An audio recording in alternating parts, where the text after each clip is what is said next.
front of you to tell you about the project created by Mahniza Wani, Zoha Bird, Etias Daria, Aarti, Anisa Parveen, Aisha Parveen, Palak Sharma, Sujeta Anthal and Isha Sharma. Under the guidance of Neeraj sir, we are presenting a project on Pythagoras theorem. In this project, we have tried to give all the important information about the project. So I would like to call Palak Sharma and she will tell you about the project further. To all of you, myself, Palak Sharma, student of 10th class. I hope कि आप सबको इससे सब कुछ clear हो जाएगा कि ये पाइथागोरस थ्योरम कैसे वर्क कर रहा है। ये एक वर्किंग मॉडल है। तो अब मैं आरती को बुलाना चाहती हूँ, वो आपको बताएगी कि ये मॉडल वर्क कैसे कर रहा है।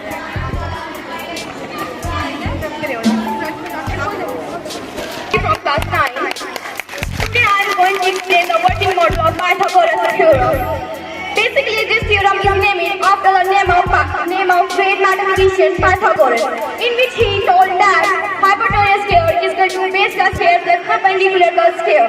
Pythagoras theorem is only applicable in right angle triangle. जो Pythagoras theorem है वो सिर्फ right angle triangle में ही यूज होती है. जो Pythagoras है, in which जो highest biggest side का square है वो equal to होता है other two side के square के बराबर. मतलब c का square is equal to a का square plus b का square. Hence we can see that hypotenuse square is equal to a square plus b square. Let's see.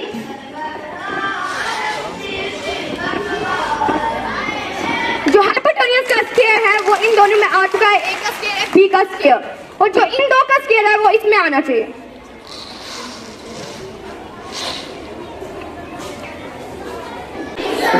तो मैं इन बच्चों को कांग्रेट्स करना चाहूँगा जिन्होंने इस मॉडल पे काम किया। पिछले 7-8 दिन से ये बच्चे अपनी रेगुलर क्लासेस के साथ रिसेस में टाइम निकाल के उन्होंने ये मेहनत की है।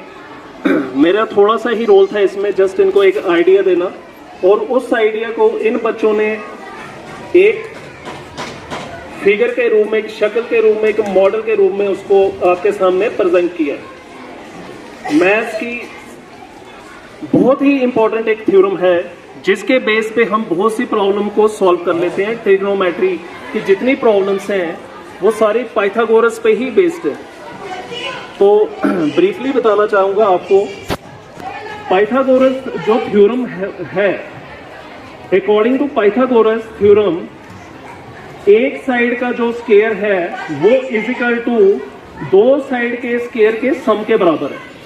तो ये जब हम बोर्ड पे समझाते हैं तो बच्चों को थोड़ा सा क्लियर नहीं होता ये कंसेप्ट, तो थ्रू मॉडल में आपको समझाने की कोशिश करूंगा। अपने दिमाग में 2 नंबर लें, वो नंबर मैं आपको बता रहा हूँ। एक नंबर आप 8 ले लें, एक 6 और एक 10, ठीक है।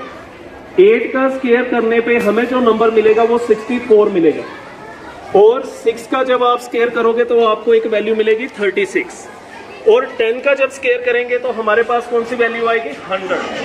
और आप बच्चों ने नोटिस कर लिया होगा कि 64 प्लस 36 इज इक्वल टू 100। इसका मतलब दो साइड के स्क्वायर का सम किसके बराबर आता है, थर्ड साइड।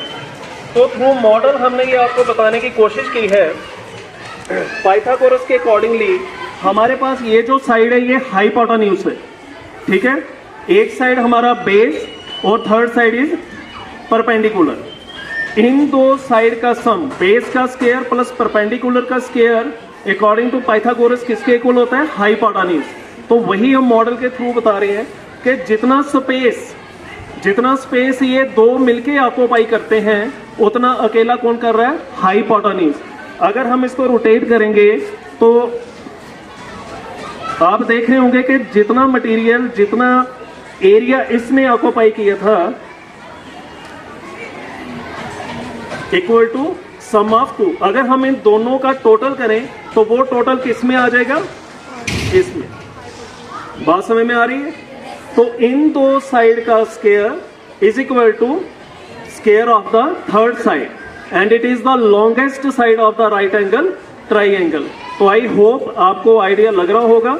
और मॉडल का एक और बेनिफिट होता है, जो बच्चे आज अब्सेंट हैं, कई बार ऐसे कंसेप्ट होते हैं कि due to lack of time वो रिपीट नहीं किए जा सकते।